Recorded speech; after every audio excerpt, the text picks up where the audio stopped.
በዚህ ቪዲዮ የተወዳጇ ሚስ ሀሴት አያት ያደረጉት ልብ የሚነካ ንግግር እንዲሁም የተወዳጇ ሚስ ሀሴት ወላጅናት የተናገሩት የሞራል ከፍታ ያለው ንግግር ሁሉም ኢትዮጵያዊ በእውነት ሊሰማው የሚገባ ንግግር ነው። ብሔሯ የት ነው? ሃይማኖቷ ምንድነው? ዘሯ ወዴት ነው? እያሉ በመጠየቅ ለደከሙ ከንቶች ከሀሴት አንደበት የተሰጠውን ትክክለኛውን ምላሽ በተጨማሪም ሚስ ሀሴት በህንድ ታላቅ የራት ግብዣ ላይ ያደረገችው በሳል ንግግር እስካሁን የትም ያልታየ ቪዲዮ ነው። እሱም እጃችን ላይ ገብቷል፣ ለእይታ ይቀርባል። በቁንጅና ውድድሩ ወቅት ሀሴት ለምን ጥፍሯን እንዳልተሰራች ይፋ አድርጋለች። እሱም ለእናንተው ለአድማጮች ይቀርባል። በስከመጨረሻ ሚስ ሀሴት ሁሌም የሚቆጫት ባደርገው አንደኛ ነበርኩ የምትልበትንና ታይላንዳዊቷ ብልጫውን የወሰደችበትን ዋና ዋና 5 ነጥቦች ለህዝብ እናቀርባለን። ይህም ወደፊት በቁንጅና ውድድር ለሚወዳደሩና ለሌሎችም ግብአት የሚሆን ልዩ መረጃ ነው። እስከ ቪዲዮ መጨረሻ አብራችሁን ቆዩ።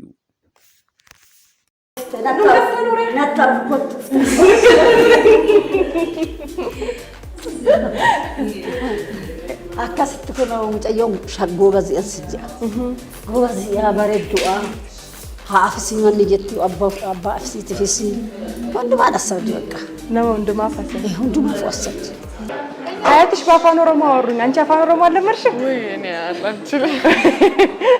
እነሱ ናቸው ያላስተማሩሽ ወይስ አንቺ? አይ እናቴም አትችልም። እዚህ አዲስ አበባ ነው ተወልዳ ያደጉት ሁለቱም እናቴም አባቴም እና ብዙም አልችልም። ውድድሩ ምን ይመስል ነበር? እግዚአብሔር ይመስገን በጣም ቆንጆ ነበር ውድድሩ። ነገሮች ከትልቅ ሰው ሲጀመሩ ጥሩ ነውና ከሚስ ሀሴት አያት ነው የምንጀምረው። የሚስ ሀሴት አያት እንደምትመለከቷቸው ደርባባ ኢትዮጵያዊ የሆኑ እናት ናቸው። አፋን ኦሮሞ አቀላጥፈው መናገር ይችላሉ። ሀሴት ግን በዚህ ቪዲዮ ላይ እንደተመለከታችኋት አፋን ኦሮሞ መናገር አትችልም። ቤተሰቦቿና ኦሪጂኗም የአፋን ኦሮሞ ኦሪጂን አላቸው። ያው እሷ ግን መናገር አትችልም። የሚስ ሀሴት አያት የዛሬ ልጆች መቼ የሀገራችሁን የጥንቱን ቋንቋ ታውቃላችሁ ሲሉ በፈገግታ ሀሴትን እቅፍ አድርገው ሲስሟት ተመልክተናል። ለሀሴትም ከወርቅ የበለጠ ከእንቁ የበለጠ ከዳይመንድ የበለጠ ምርቃን ሲጎደጎድላት ተመልክተናል። ይህ ትልቅ መታደል ነው። ባያት መመረቅ፣ ባያት መሳም እንደ ሀሴት እድለኛ የለም። ከእናት አባት በላይ ባያቶቿ የምትመረቅ ብሎም በሀገሯ የምትመረቅ በሀገሯ ሕዝብ የምትመረቅ ናት። ከዚህ ላይ እንግዲህ ስለ ብሔሯ፣ ስለ ዘሯ፣ ስለ ሃይማኖቷ ብዙ ሰዎች ጠይቀዋል። ሀሴት ኢትዮጵያዊ ናት። ተወልዳ ያደገችው ደግሞ መሀል አዲስ አበባ ነው። የኦሮሞን ቋንቋ ብትችለው ኑሮ ኢትዮጵያን በደንብ ለዓለም መድረክ ማስተዋወቅ የሚያስችል በደንብ ኢትዮጵያን ዲጋውት እንድታደርጋት ያስችላት ነበረ። ያው እንግዲህ ቋንቋውን አላወቀችውም አዲስ አበባ ስላደገች ማለት ነው። ኢትዮጵያ የበርካታ ቋንቋ ባለቤቶች ባህል፣ ወግ፣ ልማድ ያላት ሀገር እንደመሆኗ መጠን የእያንዳንዱን ላንጉጅና ባህል ዳይቨርሲቲውን ማወቅ በጣም ይጠቅማል እንጂ የሚጎዳ ነገር የለውም። ቋንቋ መግባቢያ ነውና ሀሴት በተለይ የኦሮሞ ኦሪጂን ካላት ቤተሰቦቿ ወደዛ ከሆኑ በጣም እድለኛ ነበረች። ቋንቋውን አውቀው ቢኖር ብዙ ነገሮችን ማስተዋወቅና ማውጣት ትችል ነበር ለማለት ነው። በዚህ ዙሪያ ላይ ብሔሯ የት ነው፣ ቋንቋ፣ ሃይማኖቷ እያሉ ለደከሙ ሰዎች ሀሴት ኢትዮጵያዊ ናት። በአፏ ሁልጊዜ ቁርጥ የሚለው ኢትዮጵያዊነትን ስትመሰክር የኖረች ልጅ ናት። ባለም መድረክም ኢትዮጵያን ወክላ የሄደች ናት። በኢትዮጵያ ውስጥ ግን ሰብስታንስ የሆኑ አካባቢዎች ይኖራሉ። እሱን መካድ አይቻልም፣ የግድ ነው። ይሄ ኔቸር ነው። ስለዚህ ኦሪጂኗ ኦሮሞ የሆነች ምርጥ ኢትዮጵያዊ ናት። ኦሪጂኗ ሚንስ ባያት በቅድመ አያቶቿ ማለት ነው። እናት አባቷ ግን ተወልደው ያደጉት መሀል አዲስ አበባ ነው። ይውጣላችሁ እንግዲህ ያለው ሀቅ ይሄ ነው ማለት ነው። ሃይማኖቷን በተመለከተ ሀሴት የወንጌል አማኝ የክርስትና እምነት ተከታይ ናት። ሁልጊዜም በንግግሮቿ ካፏ የማይጠፋው ደግሞ እግዚአብሔር ነው። በየመድረኩ በሄደችበት ሁሉ በተጠየቀችበት ሁሉ እግዚአብሔር ይመስገን የምትል ከዚህ በላይ ንጹህ ልብ ያለው ሴት የለም። እንቀጥል። ይሄን ታክል ከተናገርን በኮሜንቱም በምኑም ስለምታሰፉት እኛ ሙጨየው ሻጎባ ዚያስ በጣም ንቁ ጎበዝ እና ሁሌ በትምህርት አንደኛ ነው የምትወጣው። በየትኛውም ቦታ ሁሌ አንደኛ ናት ሀሴት እና በቃ የሆነ ቦታ ትደርሳለች ብዬ የምጠብቃት ልጅ ሀሴት ናት።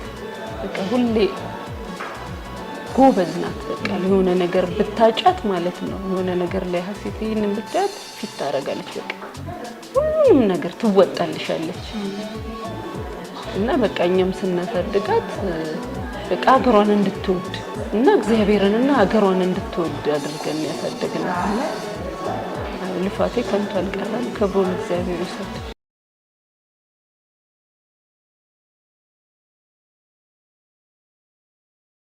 አሁን ደግሞ ስለ ሚስ ሀሴት እናት አንዳንድ ነገሮችን እናንሳ።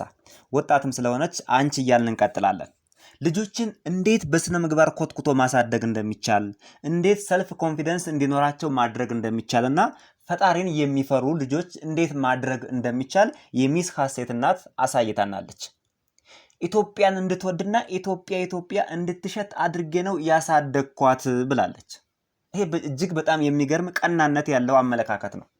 ክብሩን ጌታ ኢየሱስ ይውሰድ ብላለች።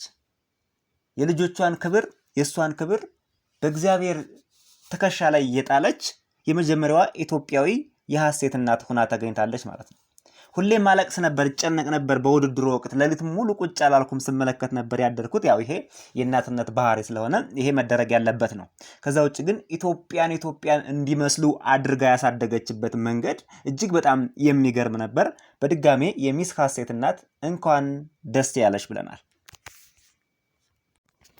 ሌላኛው ሚስ ሀሴት በአንድ ወር የህንድ ቆይታዋ ጊዜ በተለያዩ መድረኮች ከዋናው ከመጨረሻው ፕሮግራም በተጨማሪ ማለት ነው በርካታ ንግግሮችን ስታደርግ ቆይታለች። በአንድ የራት ግብዣ ላይም ያደረገችው ንግግር እጅግ በጣም የሚገርም ነበር። በተለይ ስለ ህንድ የተናገረችው ነው። ምንድነው ባጭሩ ከዚህ ላይ ስለ ሚስ ሀሴት መረዳት የምንችለው የእንግሊዘኛ ይሄ ኮሄረንስ የሆነ ስፒቿ የማይቆራረጠው ወጥ የሆነ ሰልፍ ኮንፊደንሷና እርጋታዋ ነገሮችን የምትመለከትበት ሁኔታ እጅግ በጣም የሚገርም ነበር። ማንኛውም ኢትዮጵያዊ በዓለም አቀፍ ደረጃ በዚህ መልክ እንግሊዘኛ እንደ ኔቲቭ ቋንቋ ወስዶ ውጦ የሚናገር ሰው የለም። ምንም አይነት ዶክመንት ሳትይዝ ሁሉንም በቃሏ ነው የምታብራራው ማለት ነው። እና ወደ ህንድ ሀገር ስትሄድ የገጠማት ነገር ምንድነው? ብዙም አብሯት የሚያጅባት ሰው ኦልሞስት የለም ማለት መሰለኝ። እንግዲህ ከሀሴት ንግግር እንደተረዳሁት ብቻዋን እንደሄደች አይነት ነገር ነው። ምናልባት 2 ሰው ወይ 3 ሰው ኑሮ ይሆን አላቅም። ግን እሷ እንደምትናገረው ከሆነ ብቻዋን ነውና ብዙ ሻንጣ ነበረኝ አለች። በጣም በርካታ ሻንጣ ይዤ ስለነበር ጥፍሬን ተሰርቼ ለመሄድ አልቻልኩም። ሻንጣዎቹን ለማንሳት ለመጣል አልተመቸኝምና ጥፍር ሳትሰራ ነበረ ውድድሩ ላይ የታየችው። እንግዲህ በጣም የሚገርም ሁኔታ ነው። አንዴ ከከበረች አንዴ ካሸነፈች ጥፍር በመቀጠልና ባለመቀጠል የቁንጅና ውድድሩን ምንም ፋክተር እንደሌለው ለመመልከት ችለናል ማለት ነው። እሷም በዚህ ነገር ስትናገር በቃ እግዚአብሔር የሰጠን እኮ ይበቃል እስከ ማለት ድረስ። ባጭሩ የሚስ ሀሴት የማሸነፍ ጥበብና ሚስጥሩ እግዚአብሔር እንደሆነ ምንም የሚያጠራጥር ነገር የለውም። እንግዲህ 4 ሻንጣዎችን ይዛ አስቡት። የሰው ሀገር ነው የምትሄደው። ውጣ ወረዳ አለ፣ በዚህ ግቢ በዚህ ውጭ የሚላት እንኳን ሰፖርት የሚያረጋት ብዙ በሌለበት ሁኔታ በእግዚአብሔር እቅፍ ውስጥ ባትሆን ይችልሽ እንዴት ነው ይሄን መድረክ ቻሌንጅ አድርጋ መድረክ ሞልታ ልታሸንፍ የምትችለው? ይሄ ታምር የታየበት ነው። ምንም የሚያጠራጥር ነገር የለውም እና በጣም የሚገርም ነገር ነበር። የእንግሊዘኛዋ ሚስጥር ደግሞ ታለንትድ ያላት ሴት መሆኗን ያሳያል። Good evening, Excellencies and Honorable Guests. My name is Haseet Daraja and I am your Miss World Africa. It is such an honor to be here with you today because I know how Telangana people are. I know the warmth and I know the family feeling that I have here because it really reminds me of home, and for 1 month this has been my home. I really want to say thank you for accepting us and for taking us as family because we did feel like this is our home. And we will share and spread the news of the beautiful Telangana, and we're going to help with tourism and everything that we can help with. Thank you so much for having us. Thank you so much for hosting us all this time. And we genuinely hope we visit soon. Thank you. Thank you so much. ሌላው በስከ መጨረሻ በዚህ ሁሉ መሃል እንግዲህ ሀሴት እነዚህን 5 ነጥቦች ቀድማ አስባበት ቀድማ ተዘጋጅታበት ቢሆን ኑሮ አንደኛ የመውጣት ቻንሷ 100% የተረጋገጠ ነበር። እሷም አልፎ አልፎ እንደምትናገረው በቂ ዝግጅት አላደረኩም ብላለች። ዝግጅት የማድረግ ከሷ ብቻ ሳይሆን እሷ አድርጋለች ብለን ነው የምናስበው፣ ግን እንደ ሀገር ደረጃ መደረግ ነበረበት። ኤክስተርናል የሆነ ሰፖርት ያስፈልጋት ነበር። የሷ ዝግጅት በቂ ነው፣ ግን ኮች የሚያረጋት ሰው ያስፈልግ ነበር። በአንድ ትልቅ የእግር ኳስ መድረክ ላይ አጥቂዎች ሄደው ዋንጫ ከማምጣታቸው በፊት ሰፊ ዝግጅት ነው የሚያደርጉት፣ በጣም ሰፊ ዝግጅት። ሚስ ግን ይሄን እድል አላገኘችም ነበር። አንደኛ እንደወጣች ነው እኛ የምንቆጥረው። በነገራችን ላይ አንደኛ እንደወጣች ነው የምንቆጥረው፣ ምክንያቱም እንዲሁ ሂዳ አሸንፋ የመጣች ልጅ ናትና በቂ ዝግጅት ብታደርግ በዓለም አቀፍ ባለሙያዎች በብዙ ነገሮች ጥረት ቢደረግላት ደግሞ ከዛ በላይ ነበረች። ምንም አንድ ቀን ዋንጫ አምጥቶ ለማያውቅ የእግር ኳስ ቡድን እኮ ኢንተርናሽናል አሰልጣኞችን ኢትዮጵያ ቀጥራ እያሰለጠነች እኮ ነው። ይሄው በየእንትኑ እየተደባደቡ የዲቻ የሲዳማ እያሉ አንድ ዋንጫ ለኢትዮጵያ በህይወት ዘመናቸው አምጥተው የማያውቁ በስንት ቢሊየን ብር በጀት የሚንቀሳቀስ የኢትዮጵያ እግር ኳስ አለ። ለሐሴት እኮ ምንም ሳይደረግ እኮ ነው፣ ምንም ነቲንግ፣ በቃ ምንም ሳይደረግ ኢትዮጵያን አስጠርታ የመጣች ናትና አይገርማችሁም? ግን ይሄ ነገር እስኪ አስቡት፣ እስኪ በጣም ታላቅ ነገር እኮ ነው። እና ይሄን ለማለት ነው። አሁን ታይላንዳዊቷ ሚስ ሐሴትን በልጣለች ወይም ብልጫ አግኝታባቸዋለች የተባሉትን 5 ነጥቦችና ሚስ ሐሴት ደግሞ እነዚህን አድርጌ ቢሆን ኑሮ አንደኛ ወጣ ነበር ያለችባቸውን 5ቱን ነጥብ በዝርዝር እናስቀምጣቸው። ሳይንሳዊ የሆኑም ትንታኔ ስላላቸው ለወደፊትም ለኢትዮጵያውያን እነዚህን ነገሮች አውቀዋቸው ቢቀጥሉ በጣም ስለሚጠቅሙ ብለን ስላሰብን ነው። አብረን እንከታተላቸው። ሐሴት የተበለጠችባቸው 5 ነጥቦች ምንድን ናቸው? በጣም የሚገርም ትንታኔ ነው ብታዳመጡት። የመጀመሪያው የመጨረሻ ጥያቄ አመላለስ ነው። እንግዲህ እቺ ታይላንዳዊ እንዴት ብልጫውን ወስዳ አንደኛ ወጣ እንደወሰደችው ዋንጫውን ማለት ይቻላል የሚያመላክት ነው። ስለዚህ የመጨረሻ ጥያቄ ምላሽ ይቺ ሱቻታ ትባላለች የታይላንዷ። ለመጨረሻ ጥያቄ በዳኛ ሶኑ በህንዳዊ ማለት ነው ለተጠየቀችው ጥያቄ የሰጠችው ምላሽ እጅግ በጣም ወሳኝ ነበር። ጥያቄው እንዲህ ይላል፣ የህይወት ተሞክሮሽ ስለ እውነተኛ ኃላፊነት ምን ያስተምራል ነበር ተብላ የተጠየቀችው። እናም ሱቻታ ስትመልስ እሷ ከልብ የተሞላና ግልጽ ምላሽ ሰጥታበታለች።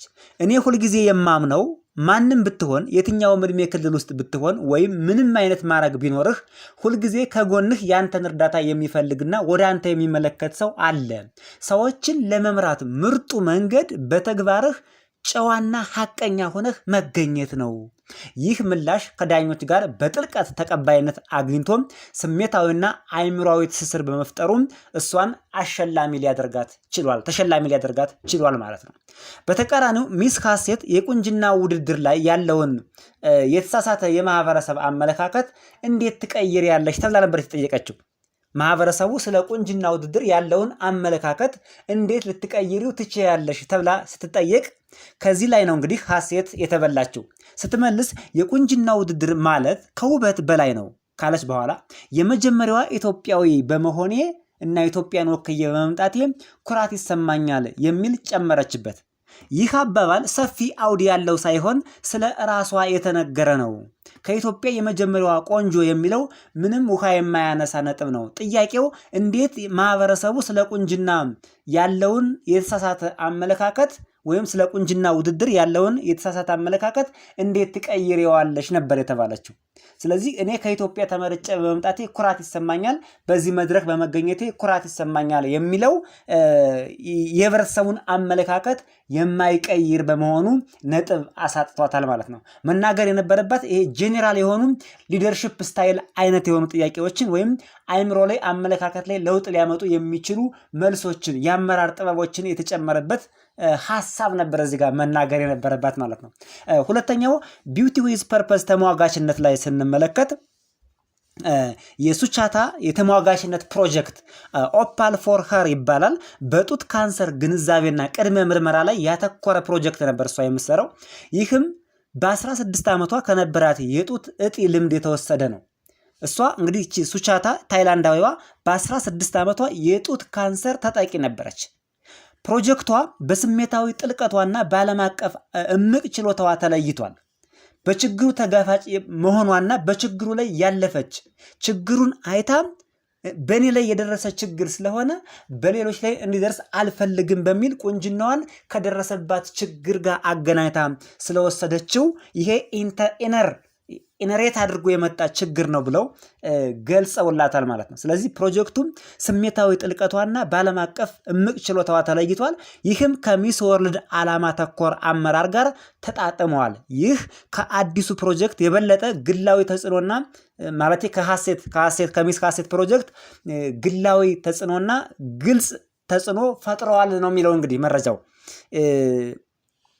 ይህ በሀሴት በኩል ሲለካ ደግሞ የምትሰራቸው ፕሮጀክቶች በዓለም አቀፍ መድረክ ማስረጃ ያልተገኘላቸው ማለትም ጎልተው ያልወጡ ማለት ነው። ጎልተው ያልወጡና ዓለም አቀፍ እውቅና ያላቸው አይደሉም። ኦንላይን መዛግብትና ዌብሳይት ላይ አልተለቀቁም ይላል። እንግዲህ ኢትዮጵያውያን ትልቁ ችግራችን ብዙ ስራዎች እንሰራና ሪካርዲንግ ላይ ዶክመንቴሽን ላይ በጣም ፑር ነን። ለዛ ነው እንግዲህ በዓለም አቀፍ መድረኮች በዓለም አቀፍ ዌብሳይቶች ጆርናሎች ላይ የሀሴት የቻሪቲ ኦርጋናይዜሽን ተመዝግቦ አለመገኘቱ እጅግ በጣም የሚያሳዝን ነገር ነበር ማለት ነው። ሀሴት እየለፋች እየደከመች ነበር። ነገር ግን የሪካርዲንግ እና ስራው ደግሞ ዓለም አቀፍ እንትንን አለማሳየቱ ይሄ ነው እንግዲህ። ያቺ ሱቻታ የምንላት የታይላንዷ ግን በጡት ካንሰር ራሷ መጠቃቷ የችግሩ በደንብ ታውቀዋለች፣ በጥልቀት ታውቀዋለች ፕሮጀክቱን ተብሎ ስለታሰበ በዚህም ለታይላንዷ ነጥብ ተሰጥቷታል ማለት ነው። ሌላው የመልቲሚዲያ ፈተና አፈጻጸም ነበር። ሱቻታ በመልቲሚዲያ ፈተና ከአሸናፊዎች መካከል ነበረች። ይህም ወደ ቶፕ 40 በቀጥታ እንድትገባ አስችሏታል። ይህ ፈተና ተወዳዳሪዎች የ90 ሰከንድ ቪዲዮ ወይም የ3 ደቂቃ ቪዲዮ በመፍጠር ጉዟቸውን መተንተን ይጠበቅባቸው ነበር። በስራቸው ያሳለፉትን አጠቃላይ የህይወት ተሞክሯቸውና ላይፍ ኤክስፒሪየንሳቸውን የሚያሳዩበት የ3 ደቂቃ ቪዲዮ ወይም የ90 ሰከንድ ቪዲዮ ነበር። ይህም ፈጠራና ታሪክ ለመናገርን ያሳያል። በዚህ ውድድር ስኬቷ የእሷን የመግባባት ችሎታና ከዓለም አቀፍ ታዳሚ ጋር መገናኘት መቻሏን አጉልታ አሳይታበታለች። ሚስ ሀሴት በዚህ ምድብ እንደ አሸናፊ ሳትጠቀስ ቀርታለች። የ90 ሰከንድ ወይም የ3 ደቂቃ ፒች ይባላል። በባለሙያ ዓለም አቀፍ ልምድ ባላቸው ሰዎች ታግዛ አይደለም የሰራችው። ፒቹን ዩቲዩብ ላይ ተለቆ እኛም እያየነው ነበር። ከዚህ ላይ የባለሙያ ድጋፍ በተለይ የዩኒቨርሲቲ ምሁራን ወይም የዘርፉ ባለሙያዎች ዓለም አቀፍ የመድረክ ልምድ ያላቸው ሰዎች አላገዟትም። ሀሴት የ3 ደቂቃዋን ፒች አይታችኋት ከሆነ ስለ አክሱም፣ ስለ ላሊበላ፣ ስለ አዲስ አበባ የሚያወሩ ነበሩ። ስለ እሷ ፕሮጀክት ማውራት ነበረባት። የመጣችበትን የህይወት ሂደት ማሳየት ማንጸባረቅ ነበረባት እና የምትሰራቸውን ፕሮጀክቶች አላሳየላትም። ይቺ የ3 ደቂቃ ፒች የምትባል ቪዲዮ በጣም ወሳኝ ነበረችና በትልልቅ የፊልም ባለሙያዎች አርቲስቶችና ፕሮፌሽናል በሆኑ ምሁራን አልተሰራም ቪዲዮ ነው። በዚህ ነው እንግዲህ የታይላንዷ የበለጠቻት ማለት ነው። የእሷ ግን ላይፍ ሂስትሪዋን አጠቃላይ ፕሮጀክቷን የቁንጅና ውበቷን እንዴት ፕሮጀክቱ ላይ እንዳዋለችው በደንብ ቪዲዮዋ ያሳይ ነበር ነው። ሌላው ጂኦግራፊያዊ ውክልና ነው። እንደ እስያና ይሄ ኮንቲኔንታል አጠቃላይ የእስያ ወይም እዛ አካባቢ ካሪቢያን የአሜሪካንስ እና የአውሮፓ እስያ አካባቢዎችን አጉልታ አውጥታለች ባህሏን።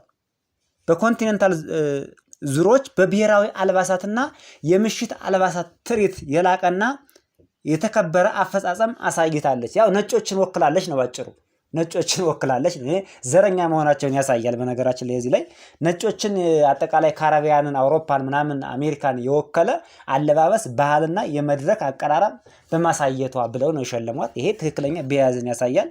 ይህም ወደ ቶፕ 4 ፍጻሜ እንድትመርጥ አድርጓታል ነው የሚባለው።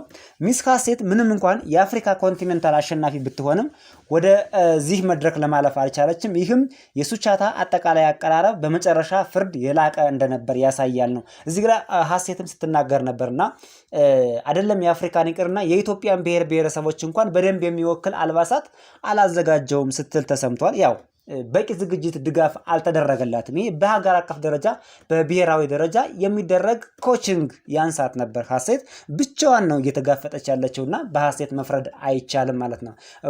ስለ ውድድሩም በኢትዮጵያ ደረጃ ብዙም እውቀቱ ያለው ሰው ያለም አይመስለንም። ሚስ ሀሴት ምንም እንኳን የአፍሪካ ኮንቲኔንታል አሸናፊ ብትሆንም ያው ወደዚህ ማለፍ አልቻለችም ነው። ሌላው በአምስተኛና በመጨረሻ ደረጃ የምንነግራችሁ ተግባቢነትና የቋንቋ ችሎታ ነው። የሱቻታ የእንግሊዝኛ ቋንቋ መናገር ችሎታ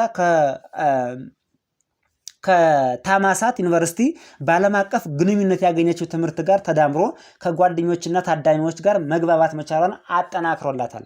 በዓለም አቀፍ ደረጃ የትምህርት ዕድል አግኝታ ዓለም አቀፍ ዩኒቨርሲቲ ውስጥ እየተማረች ትገኛለች። ይህ የምትማረው የትምህርት አይነት ደግሞ ዓለም አቀፍ ግንኙነት የሚል ነው። ፐብሊክ ሪሌሽን፣ ኢንተርናሽናል ሪሌሽን የሚል ትምህርት ነው እየተማረች የሚገኘውና በፖለቲካል ሳይንስም እንደዚሁ ታጠናለች። እነዚህ ነገሮች ተጽዕኖ ለመፍጠር ለመሟገትና ኢንተርናሽናል የሆነ ኮሚኒኬሽን ለማድረግ አስችሏታል። በአንጻሩ ሀሴት ደግሞ ኢትዮጵያ ውስጥ በአንድ ሎካል የሆነ ዩኒቨርሲቲ እየተማረች መገኘቷ ይሄን አላስቻላትም ለማሸነፍ።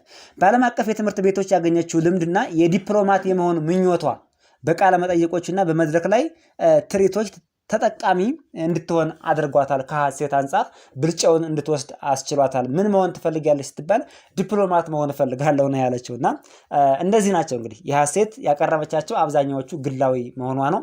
ይሁን እንጂ እጅግ የሚደነቅና የሚበረታታ ውጤት ነው። ሀሴትም በዚህ ደረጃ ዝግጅት ሳታደርግ ትብብር ሳይደረግላት ሰፊ ስልጠና ሳትወስድ በአጭር ጊዜ ውስጥ ይህን ስኬት ተጎናጽፋ መመለሷ ራሱ እጅግ በጣም የሚደነቅ ነው። ወደፊት ግን ኢትዮጵያውያን በዚህ ዙሪያ ላይ በደንብ እንዲሰሩበት ሀገራቸውን፣ ባህላቸውን፣ ፕሮጀክታቸውን፣ ልምዳቸውን በስፋት ሰርተው እንዲያካፍሉበት ያግዛል። ሀሴት ኮንግራጁሌሽን፣ አኩርተሽናል። እነዚህ ነጥቦች ግን እንግዲህ በየትኛውም ጊዜና ሰዓት ጎግል ላይ ብትገቡ የምታገኟቸው መረጃዎች ናቸው። ስለነበረን ቆይታ እያመሰገን የዩቲዩብ ቻናሉን ሰብስክራይብ አድርጋችሁ የደወል ምልክቷን ተጫኑ እያል በዚሁ ተሰናበትን። Person next to you that look up to you in a way. And the best way to lead people is to lead with their gracefulness in your actions. She further emphasized her role as a beacon of hope through the Beauty with a Purpose program, aiming to inspire and empower others. This response resonated deeply with the judges, showcasing her ability to connect emotionally and intellectually. 2. Beauty with a Purpose advocacy. Sukhada's advocacy project, Opal for Her, focuses on breast cancer awareness and early detection, inspired by her personal experience with a benign breast tumor at age 16.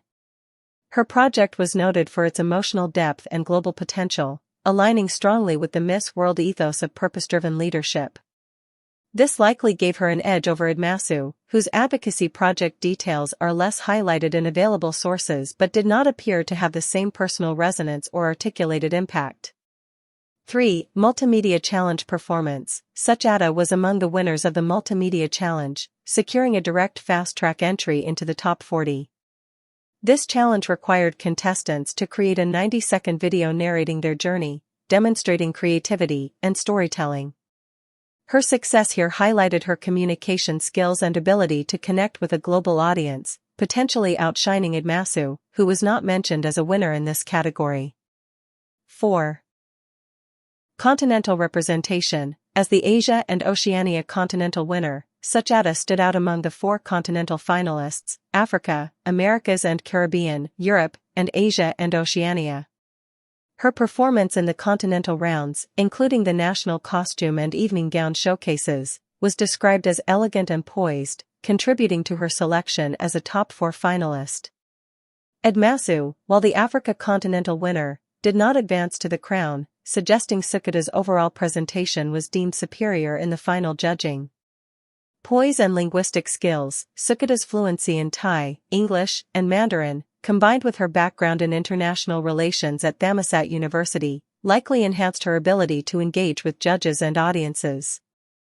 Her polished communication skills, developed through international schooling and her aspirations to become a diplomat, may have given her an advantage in interviews and on-stage segments compared to Edmasu. Context of the competition. The Miss World 2025 pageant involved 108 contestants, narrowed to a top 40, then a top 20, 5 per continental region, and finally a top 8, 2 per region. The 4 continental winners, Suchata, Asia and Oceania, Edmasu, Africa, Maya Clara, Poland, Europe, and Aurélie Joachim, Martinique, Americas and Caribbean, faced a final question to determine the winner. Sukhada's ability to combine personal storytelling, advocacy impact, and graceful stage presence likely tipped the scales in her favor. While Edmasu performed exceptionally to secure the first runner-up position, Sukhada's standout qualities, her compelling advocacy, articulate final response, and strong performance in preliminary challenges like the Multimedia Challenge, ultimately led to her historic win as Thailand's first Miss World. Specific details about Edmasu's performance in individual challenges are less documented, but her runner-up position indicates she was a strong contender, just narrowly outpaced by Sukada's overall impact.